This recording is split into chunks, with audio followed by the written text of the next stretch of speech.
நான் பேசுவதனால் உங்கள் வாழ்க்கையில் கேட்பவர்களுடைய வாழ்க்கை. நான் இப்ப இந்த மொபைல் ஓபன் பண்ணி காட்டினா 15 சூசைட் பண்ணிட்டு போனேன். உங்க பேச்சை கேட்டேன், ஃபைட் பேக் பண்ணணும்னு முடிவு பண்ணிட்டேன். தேங்க்யூ. அந்த தேங்க்யூ இருக்குல்ல, அதுதான் என் உண்மையான சம்பாத்தியம்.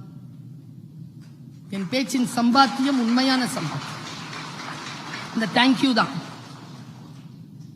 ஒரு நாள் என்னுடைய மாணவி என்னுடைய வாசலுக்கு வந்து சொன்னா, குஜராத்ல படிக்கிறவன், நான் மொழி ஆசிரியை, தமிழ் சொல்லி தருவேன், நான் பேசிக் தமிழ் சொல்லி தருவேன். கொஞ்சம் கூட தமிழே தெரியாதவர்களுக்கு தமிழை எழுதவும் படிக்கவும் வாசிக்கவும் சொல்லி தருவதுதான் என் வேலை 25 ஆண்டுகளாக.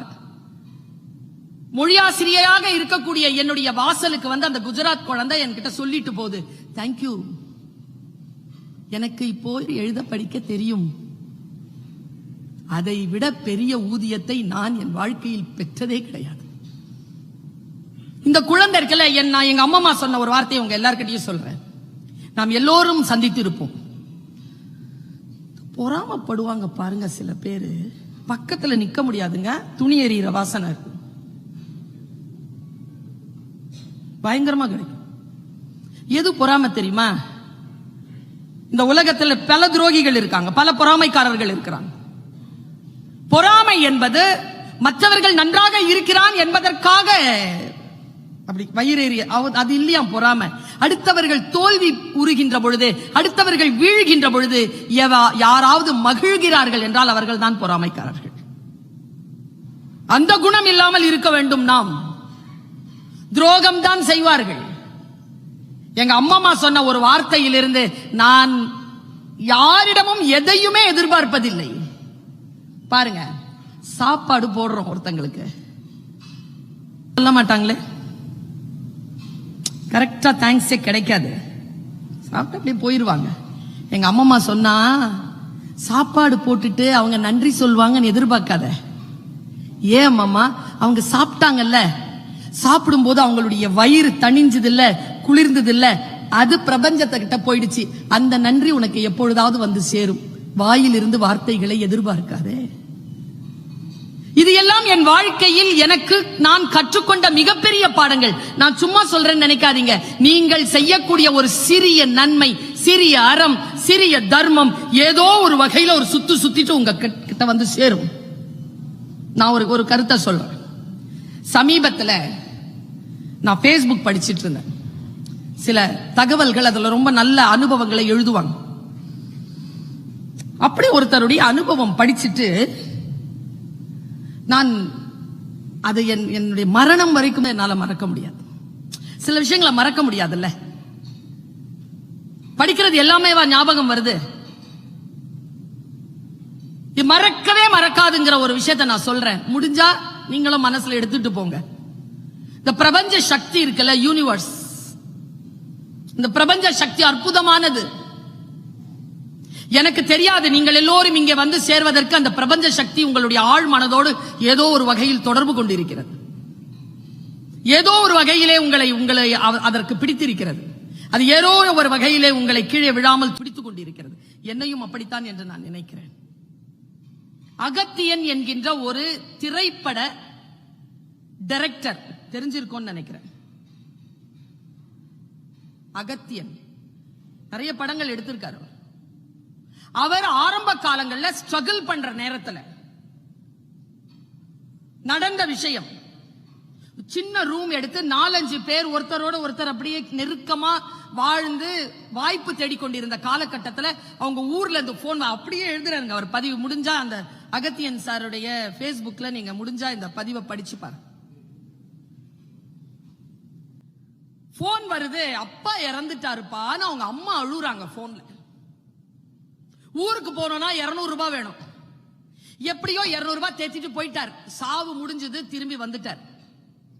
16வது நாள் காரியம். அம்மா போன் பண்றாங்க, அப்பா நீ வரலன்னா இன்னும் நடக்காதுப்பா, நீ வந்துடணும்ப்பா. கணக்கு போட்டு பார்த்தா 1500 ரூபாய் இல்லாம அப்பா காரியத்துக்கு போக முடியாது. அவர் என்ன பண்ணார் தெரியுமா? ஒவ்வொரு இடத்திலையுமே தான் கதை சொல்லி கதை கொடுத்திருப்பார்ல சில டைரக்டர்ஸ், ப்ரொடியூசர்ஸ் கிட்டலாம், அந்த கதவை போய் தட்டுறார். யாரும் கதவை திறக்கல. ஒரே ஒரு ஆள் கதவு திறந்தாராம். அவர் தான் இன்னைக்கு உயிரோட இல்ல. அவர், நான் பேசுவது ஒருவேளை அவருக்கு போய் சேரலாம். ஆன்ம கொள்கையில் நம்பிக்கை கொண்டவள் நான். மணிவண்ணன் பேர் அவருக்கு. அந்த மணிவண்ணன் கதவு திறந்தவுடன் அவர் உள்ள வரார். நான் உணர்ச்சி வசப்படாம இதை சொல்லவே முடியாது. உள்ள வரார். அப்பா இறந்துட்டார் சார். தண்ணி கொடுக்கிறார். தண்ணி குடிக்கிற. குடிச்சிட்டு, சார் ஒரு 1500 ரூபாய் வேணும். எதுக்குப்பா? அப்பா காரியத்துக்கு போகணும் சார். அப்படியா? சும்மா தர வேணாம் சார். இதான் ட்விஸ்ட். சும்மா தர வேணாம். நான் உங்ககிட்ட ஒரு கதை கொடுத்திருக்கேன்ல, அதை நீயே வச்சுக்கோ சார். நீங்களே வச்சுக்கோ, எனக்கு வேணாம். இனிமேல் அது உங்களுடையது. அதை நான் வித்துறேன் சார். 1500 ரூபாய் கொடுங்க சார். மணிவண்ணன் எழுந்து போய் கட்டி பிடிச்சிட்டு சொன்னாரா, டேய் 1500 ரூபாய் கதையாது. 1500 ரூபாய் கதையாது. போடா, நான் கொடுக்கறேன். நீ போய் உங்க அப்பா காரியத்தெல்லாம் முடிச்சிட்டு வா. இந்த கதையை வச்சு நம்ம படம் பண்ணலாம். 1500 ரூபாய் போய் காரியத்தை முடிச்சிட்டு வராரு. அப்புறமா எத்தனையோ வாழ்க்கையில மாற்றம். 10-12 படம் பண்றாரு. ஒரு 12 வருஷம் கழிச்சு, 18 வருஷம் கழிச்சு மணிவண்ணனை சந்திக்கிறார். அதான் பதிவு. 2 பேரை சந்திச்சுக்கிறாங்க. சார் நல்லா இருக்கிறீங்களா சார்? ஏய் நல்லா இருக்கிறேன். நீ எப்படி இருக்கிற? நல்லா இருக்கிறேன் சார். என்னமோ தெரியல, அகத்தியன் சாருக்கு மனசுல ஒரு சின்ன வருத்தம். என்னன்னா, அந்த 1500 ரூபாய் இவர் வாங்கினார்ல, அது மணிவண்ணன் சாருக்கு அவர் திருப்பி கொடுக்கவே இல்லை. சார் உங்களுக்கு நான் ஒரு 1500 பாக்கி சார், நான் கொடுக்கணும் சார். உடனே சிரிச்சுக்கிட்டே மணிவண்ணன் சொன்னதுதான் கருத்து. நீங்க எடுத்துட்டு இதை வீட்டுக்கு எடுத்துட்டு போங்க. Take away. பர்வீன் சுல்தானா ஏதாவது பேசினா ஏதாவது மெட்டீரியல் டேக் அவேல இருக்கும். சிலது இங்கே என்ஜாய் பண்ற மாதிரி இருக்கும், சிலது டேக் அவேல இருக்கும். You just take away.